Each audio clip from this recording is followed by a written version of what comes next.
नमस्कार, मैं सिरांधा आप सभी दर्शकों का आपके मनपसंद अन्नदाता कार्यक्रम में स्वागत करती हूं। किसान माटी से समृद्ध होते हैं, वो मिट्टी से सोना उपजाते हैं, अपने श्रम से संसार का पेट भरते हैं और मौसम के बदलते मिजाज को पहचान कर अपने कार्य में लगातार जुटे रहते हैं। ऐसे ही भारतीय किसानों को खेती बाड़ी से जुड़ी हुई बहुत सी नई लाभकारी जानकारियां देने के लिए हर रोज सुबह हम आपके साथ आते हैं। आज के समय में बहुत से किसान खेती से अधिक पैदावार की चाह में अंधाधुंध रासायनिक उर्वरकों का इस्तेमाल कर रहे हैं। इससे पैदावार तो बढ़ जाती है, लेकिन उपज की गुणवत्ता और मिट्टी की उर्वरा शक्ति दोनों ही खराब हो रहे हैं। तो इस समस्या से बचने का सबसे सस्ता और अच्छा उपाय है खेतों में जैविक खादों का प्रयोग। और जैविक खादों में वर्मी कंपोस्ट की बात करें तो किसान इसे अपने स्तर पर कैसे तैयार करें, इस बारे में अपने अनुभव साझा कर रहे हैं गांव इटावा भूपजी, जिला जयपुर के प्रगतिशील किसान जगदीश प्रसाद यादव।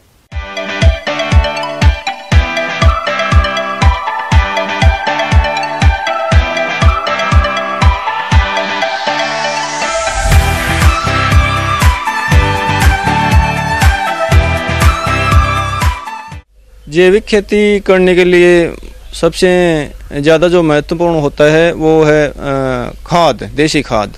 और देसी खाद में जो हमारे बुजुर्ग जो काम में लेते थे वो पशुओं का गोबर जो सीधा काम में लेते थे, उससे कई गुना ज़्यादा जो है वर्मी कंपोस्ट उसमें गुणकारी होता है। उसमें मात्रा बहुत ज़्यादा बढ़ जाती है, उसमें जो फास्फोरस, पोटास, नाइट्रोजन वगैरह की।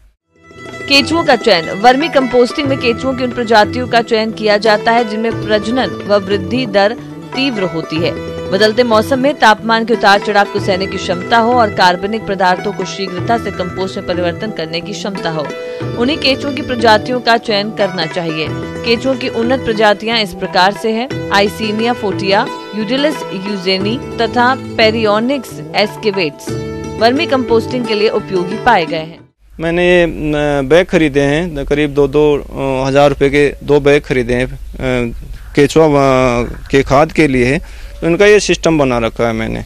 तो इसमें यहाँ से हमारे पशु भी हैं तो उनका गोबर इसमें डालते हैं, ऊपर से नीम और आदि की पत्तियाँ, फूल वगैरह इसमें गिरते रहते हैं। तो वो अच्छा कंपोस्ट होके केंचुआ उसको खा जाते हैं, हाफ कंपोस्ट को, और बढ़िया इसमें ये केंचुआ का खाद तैयार हो जाता है।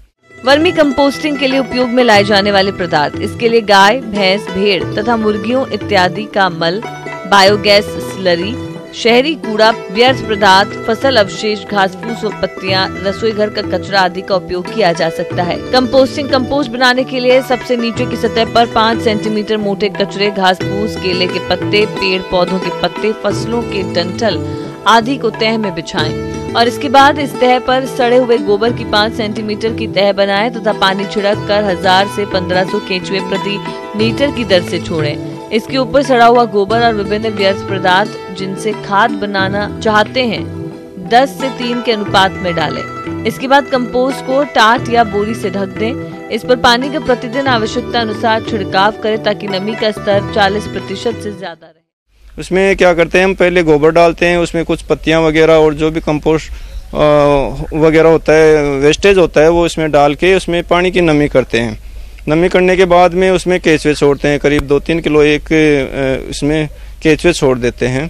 तो ये इसका फिर डेली हमको इसमें पानी की नमी देनी पड़ती है। बाद में ये केंचुआ खाद तैयार हो जाता है। वर्मी वाश जो उसका जो निकलता है वो भी मैं इकट्ठा करता हूँ यहाँ पर बाल्टी में, तो इसको हम स्प्रे के रूप में काम में लेते हैं। स्प्रे के लिए इसको 15 लीटर पानी में हम 1 लीटर पानी काम में लेते हैं इसका। और बहुत गुणकारी चीज़ है ये, स्प्रे में माइक्रोन्यूट्रिएंट्स की कमी को पूरा करता है। 45 दिन के बाद में जो वर्मी कंपोस्ट तैयार हो जाता है उसको हम छनाई करते हैं इसकी, और छनाई करने के बाद में केंचुओं को वापस इसके यथास्थान पर डाल देते हैं और उस केंचुआ खाद को हम अलग से इकट्ठा कर लेते हैं।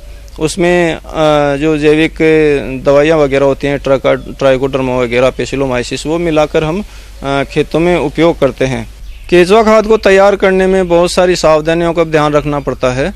उसमें मौसम की मार जैसी होती है, ज़्यादा धूप वगैरह पड़ती है, या बरसात का मौसम होता है, या ज़्यादा ठंड होती है, या नमी है, तो इन सब के लिए भी हमको विशेष ध्यान रखने की ज़रूरत होती है। पहली बात तो ऊपर पेड़ों की छाया है, और अगर धूप आ भी जाती है तो हम ये ऊपर पर्दे लगा रखे हैं, तो इनको ज़्यादा धूप की पोजीशन में इनको ढक देते हैं।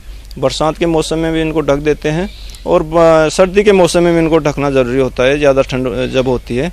सबसे जो मुख्य है वो है इसके पानी की नमी को ध्यान में रखना। तो अगर एक बार ये बेड सूख गए तो केंचुए इसमें मर जाते हैं। तो इसके लिए हमें लगभग सर्दियों में तो 3-4 रोज़ में और गर्मियों में लगभग रोज़ हमको इसमें ये पानी का छिड़काव देना होता है। चलिए अब रुख करते हैं अगली कड़ी की ओर।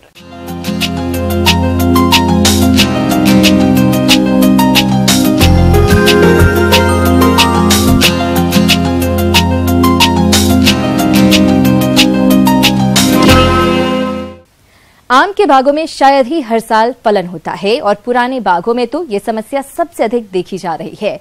किसान भाइयों, इस समस्या का समाधान है आप कुछ प्रबंधनों और दवाओं का सही तरीके से प्रयोग करके अपने आम के बाग से हर साल फलों का उत्पादन ले सकते हैं। तो प्रतिवर्ष फलन के लिए वो तकनीक क्या है, आइए जानते हैं बागवानी विशेषज्ञ डॉक्टर ए.के. सिंह से।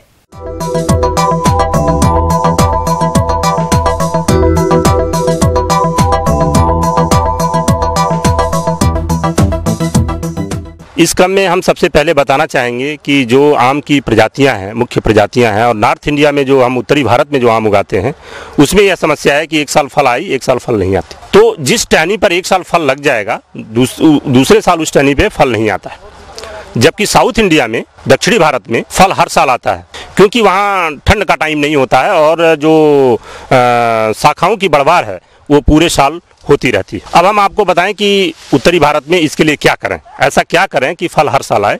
सबसे पहले अगर आम से हर साल फल लेना है तो आम जैसे ही हार्वेस्ट हो जाता है, आम की जब हम फल की तुड़ाई कर लेते हैं तो तुड़ाई के तुरंत उपरांत पौधे की छटाई बहुत ही ज़रूरी है। और जब पौधे की छटाई हो जाती है तो इसमें मुख्य रूप से ये आपको देखना है, ध्यान देना है कि जिस टहनी में, जिस शाखा में फल आया हुआ था इस साल, उस टहनी को अवश्य छांटना है। ऊपर की तरफ से कम 10 से 15 सेंटीमीटर नीचे की तरफ लेते हुए उस शाखा को काट के निकाल देना चाहिए। तो यह काम फल तोड़ने के तुरंत बाद। यह कार्य अगर अभी तक नहीं किया तो इस सप्ताह में जरूर कर लें। अब हम एक दवा के प्रयोग के बारे में आपको बताएंगे जो कि वृद्धि नियामक है। इसका प्रयोग करके आप अपने बाग से हर वर्ष फलन ले सकते हैं। इसे कलतार के नाम से जानते हैं, जिसका रासायनिक नाम पैक्लोब्यूट्राजोल है। एक दवाई ये होती है जिसको हम बोलते हैं ग्रोथ रिटार्डेंट और उसका केमिकल नेम होता है पैक्लोब्यूट्राजोल। तो इसके लिए जो पहली जो सीढ़ी थी वो मैंने बताया कि पहले पौधे की छटाई करनी है। छटाई के तुरंत बाद ये इस ग्रोथ रिटार्डेंट का प्रयोग करना है। इसका प्रयोग सितंबर माह में अवश्य कर देना चाहिए, क्योंकि जो फ्रूट बड डिफरेंशिएशन का टाइम होता है आम में वो अक्टूबर नवंबर में, सितंबर से स्टार्ट हो जाता है, अक्टूबर नवंबर तक चलता रहता है। इसका प्रयोग सितंबर माह में 4 ml प्रति लीटर कैनापी के हिसाब से, तो जो कलतार दवाई है उसका 4 ml प्रति लीटर के हिसाब से प्रति पेड़ देना होता है। अब 4 ml प्रति लीटर का मतलब ये है मिक्स करके तो देंगे प्रति पेड़, लेकिन अगर उसकी फैलाव 1 मीटर है, एक कैनापी का फैलाव 1 मीटर है, अगर मान लीजिए कैनापी का फैलाव 2 मीटर है तो ये 8 ml प्रति पेड़ हो जाएगा। अगर कैनापी का फैलाव 3 मीटर है तो ये 4×3=12 ml प्रति लीटर हो जाएगा। और इस दवा को पानी में मिला करके पेड़ के नीचे एक गोल नाली, छोटी सी गोल नाली खोलते हैं और उस गोल नाली में इस दवा को हम प्रयोग कर देते हैं। गोल नाली जब आप किसान भाई खोदेंगे तो पाएंगे कि ये जो जड़ें यहाँ दिखेंगी, छोटी छोटी जड़ें सब यहाँ दिखेंगी। तो जो फीडर रूट्स हैं वो यहाँ भी पाई जाती हैं, जड़ें यहाँ भी पाई जाती हैं। और हमारा ये एम होता है कि इसके मुख्य तना के पास ये दवाई का प्रयोग कर दें और ये जड़ें फिर इसको चूस लेंगी और फिर ये पेड़ में ऊपर की तरफ चला जाता है और अपना काम करना शुरू कर देता है। अब मैं किसान भाइयों को बताऊंगा कि जैसे ये सोल्यूशन बना करके किस तरह से प्रयोग करें। तो सोल्यूशन बन चुका है, जो हमने रेट बताया आपको कि 4 मिलीलीटर प्रति लीटर में मिला करके, अगर पेड़ का फैलाव 1 मीटर है तो 4 मिलीलीटर 1 लीटर पानी के हिसाब से हम मिलाते हैं। 4 मिलीलीटर दवा का प्रयोग होना आवश्यक है। पानी की मात्रा ज़्यादा हो सकती है। हमने बताया कि पेड़ की कैनापी फैलाव अगर 1 मीटर है तो 4 ml दवा इसमें पड़नी चाहिए। अब उस 4 ml दवा को 1 बाल्टी पानी में मिला के आप डाल दें, 10 लीटर पानी, 15 लीटर पानी या 20 लीटर पानी में मिला करके पेड़ के नीचे टोटल 4 ml दवा ये जानी चाहिए। पेड़ का फैलाव ज़्यादा है, दवा की मात्रा बढ़ती जाएगी। अगर पेड़ बहुत बड़ा है तो इसके लिए जो फुली ग्रोन अप ट्री है, पेड़ है, उसमें 20 से 25 ml इस दवा का हम प्रयोग करते हैं। अब इस दवा का सलूशन हम घोल बना लेंगे और घोल बनाने के बाद इन जड़ों के चारों तरफ, जो पेड़ के चारों तरफ इस तरह दवा का हम प्रयोग करेंगे। तो टोटल जो आपने दवा का घोल बनाया है 15 से 20 लीटर पानी में पेड़ के चारों तरफ ये इस तरह से डालते जाएं, इसको अच्छी तरह भर दें। इस दवा के प्रयोग के बाद हम किसान भाई को ये भी बताना चाहेंगे कि दवा प्रयोग करने के बाद यहाँ नमी बरकरार रहनी चाहिए। तो किसान भाई दवा प्रयोग करने के बाद हफ्ते में एक बार कम से कम इसमें 2 बाल्टी पानी का प्रयोग अवश्य कर दें, जिससे नमी बनी रहेगी और दवा का जो इसमें दवा यहाँ से नीचे से मिट्टी में जो जड़ें चूस लेंगी, चूसने के बाद ये पेड़ में चली जाएंगी और अपना काम जा कर के वहाँ पर जो नई नई शाखाएं आ रही हैं वहाँ पर इनका जो है प्रभाव होगा और वो शाखाएं जल्दी मैच्योर हो जाएंगी। इस तरह से हर साल फल आने में ये दवा सहायक होती है। बताई गई दवा की पूरी मात्रा का प्रयोग पहले वर्ष करें, दूसरे वर्ष दवा की मात्रा आधी कर दें, तीसरे वर्ष 3/4 कर दें, चौथे वर्ष इसका प्रयोग नहीं करना है। फिर 5वें वर्ष से इसी क्रम में दवा का प्रयोग करते रहें। आप देखेंगे कि आपके बाग में फल हर वर्ष आना शुरू हो जाएगा। बढ़ते हैं अगली प्रस्तुति की ओर।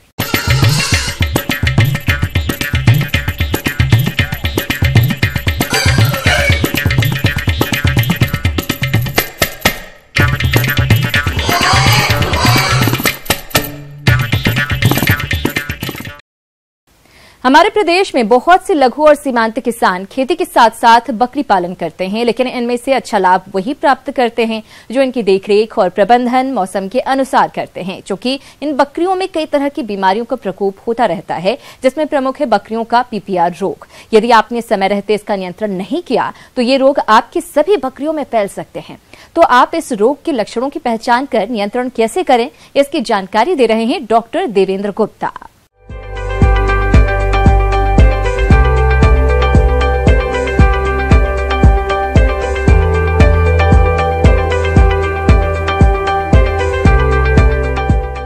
और आज मैं आपसे एक बकरियों के घातक बीमारी जिसको कि हम PPR बोलते हैं उसके बारे में कुछ जानकारी साझा करना चाहूँगा। अगर हम बात करेंगे 1 दशक या 2 दशक पहले से, तो उस समय से बकरियों में एक तो निमोनिया होना और उसके बाद दस्त होते हैं और देखते हैं कि 1 या 2 मतलब 1 सप्ताह के अंदर ही बकरी मर जाती है, या इसको कांटा बीमारी भी कहते हैं, जैसे कांटा लगना, इस टाइप की बीमारी भी कहते हैं। इस बीमारी में एक संक्रामक बीमारी है और मृत्यु दर बहुत अधिक है। इस कारण से आपको मुख्य रूप से सचेत रहना है।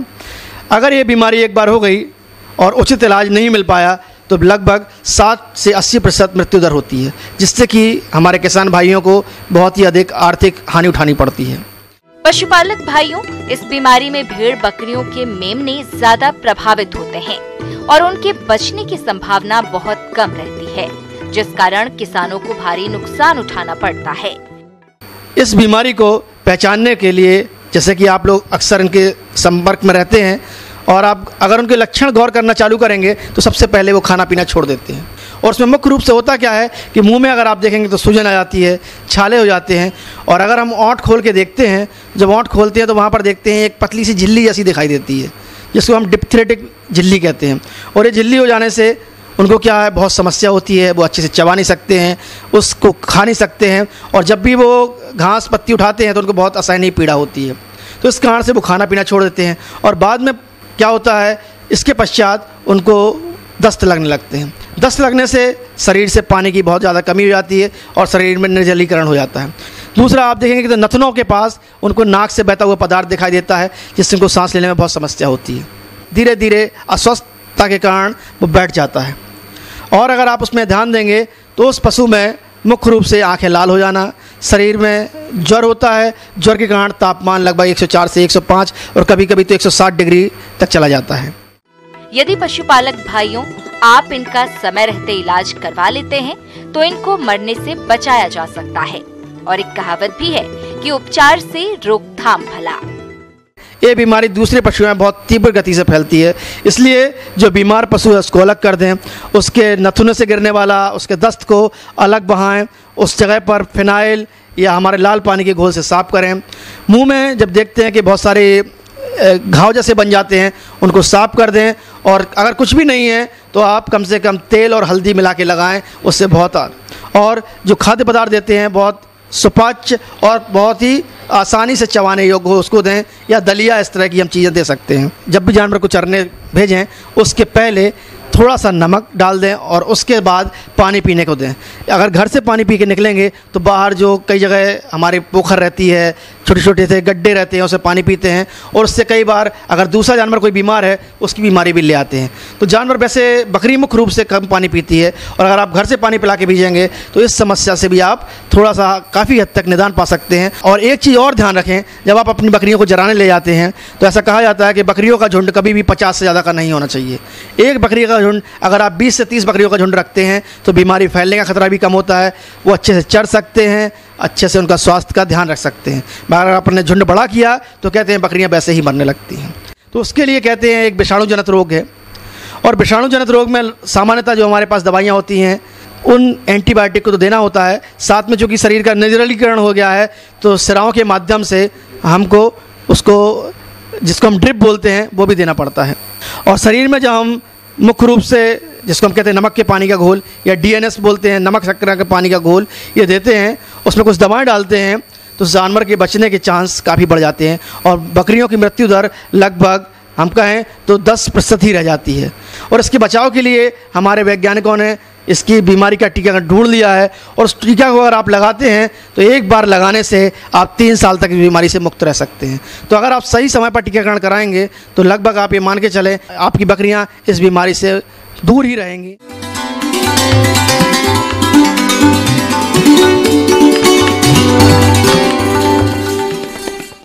जॉन डियर अन्नदाता हेल्पलाइन निःशुल्क फोन संपर्क सेवा के माध्यम से आपके द्वारा पूछे गए प्रश्नों में से 1 या 2 महत्वपूर्ण प्रश्न को हम अपने कार्यक्रम में शामिल करते हैं। इसी के तहत आज का चयनित प्रश्न और उसका जवाब इस प्रकार है। अन्नदाता निःशुल्क फोन संपर्क सेवा के माध्यम से पूछे गए प्रश्नों में से आज हमने जिस प्रश्न को कार्यक्रम में शामिल किया है उसे पूछा है ग्राम कोलारस, जिला बीकानेर के कृषक विमलेश कुमार ने। यह पशुओं में होने वाली गलघोंटू बीमारी के कारण, लक्षण एवं बचाव उपचार के बारे में जानकारी चाहते हैं। तो विमलेश कुमार जी, आपकी जानकारी के लिए प्रस्तुत है कार्यक्रम का यह अंश।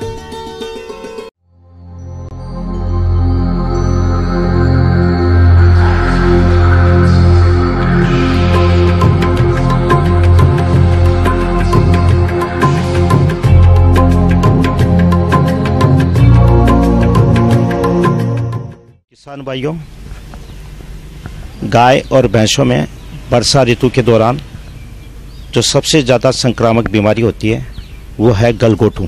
गलघोंटू जैसे कि नाम से है, इस बीमारी में पशुओं के गले में बहुत बड़ी सूजन हो जाती है, जो इन्फ्लामेटरी सूजन होती है, गर्म होती है और पशु सांस लेने में दिक्कत आ जाती है। पशुपालक भाइयों, आज के समय में पशुपालन व्यवसाय भी रोगों के प्रकोप से अछूता नहीं है, लेकिन जो पशुपालक अपने पशुओं की ठीक तरह से देखभाल करते हैं उनके पशु घातक रोगों से बच जाते हैं। इस मौसम में पशुओं में होने वाला मुख्य रोग है गलघोंटू। पशुओं में होने वाला यह जीवाणु जनित संक्रमित रोग है और यह रोग बहुत तेजी से फैलता है।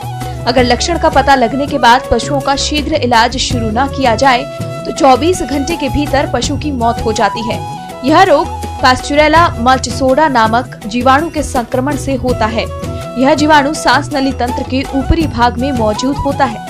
मौसम परिवर्तन के कारण पशु गलघोंटू रोग की चपेट में आ जाता है। तो गलघोंटू बीमारी की पहचान के लक्षण क्या है, आइए जानते हैं।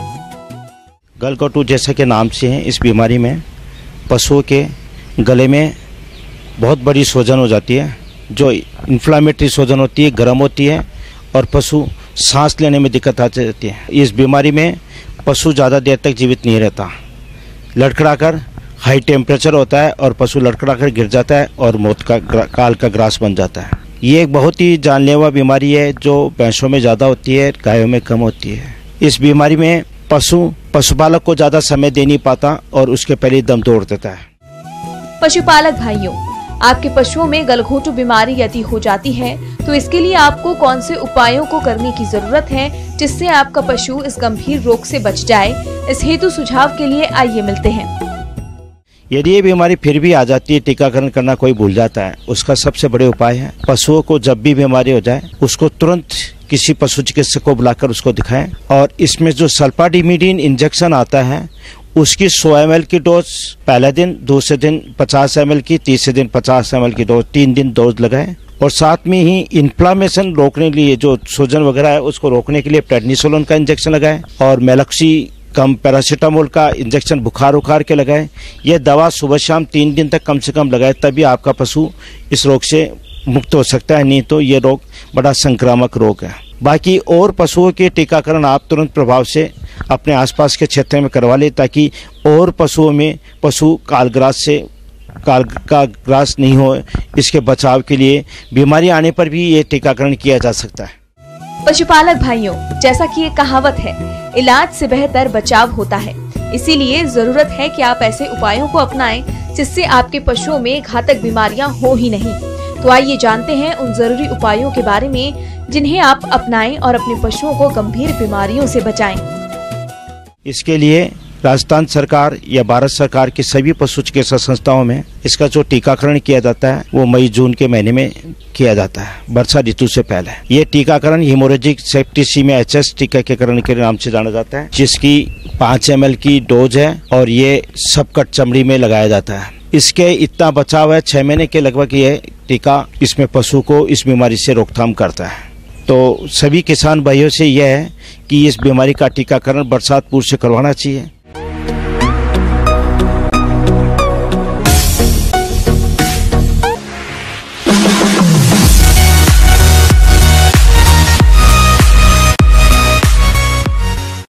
आइए अब एक नजर डालते हैं राज्य की कुछ चुनी हुई मंडियों के प्रमुख फसलों के बाजार भाव पर।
हमें उम्मीद करते हैं कि आज का कार्यक्रम आप सभी दर्शकों के लिए उपयोगी रहा होगा। किसान भाइयों, अन्नदाता आपकी सेवा के लिए संकल्परत है। कृषि संबंधित समस्या एवं सुझावों के लिए आप हमें इस पते पर संपर्क कर सकते हैं। प्रोड्यूसर अन्नदाता, news 18 Rajasthan, Ramoji film city, Hyderabad 501512। साथ ही आप हमें ईमेल भी कर सकते हैं। हमारा ईमेल है p18annadatarajasthan@nw18.com। इसके अतिरिक्त आप हमें जॉन डियर निःशुल्क हेल्पलाइन नंबर 180041921555 पर सोमवार से शनिवार सुबह 10 बजे से शाम 4 बजे के बीच संपर्क कर सकते हैं। किसान भाइयों, अब समय हो रहा है आपसे विदा लेने का, तो हमारी अन्नदाता टीम को दीजिए इजाजत। कल फिर आपसे मुलाकात होगी कृषि संबंधित कुछ और महत्वपूर्ण जानकारियों के साथ। नमस्कार।